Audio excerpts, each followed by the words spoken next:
Sudah jadi sama. Sejak Juni 2020, BPJS Kesehatan Palembang menerima sebanyak 400 peserta yang mengajukan penurunan kelas layanan akibat naiknya iuran BPJS Kesehatan.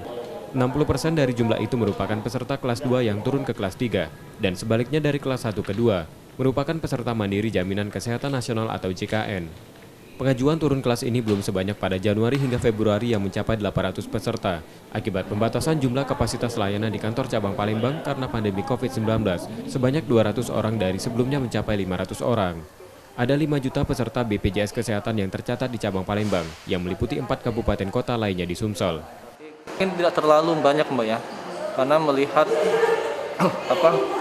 kita melihat mungkin sudah terjadi pada saat program praktis di akhir tahun 2019.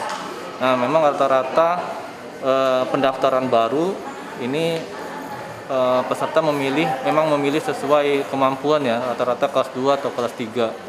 Selain pengajuan turun kelas, peserta BPJS Kesehatan juga banyak mengurus asuransi kematian karena peserta yang rutin membayar premi bulanan meninggal dunia.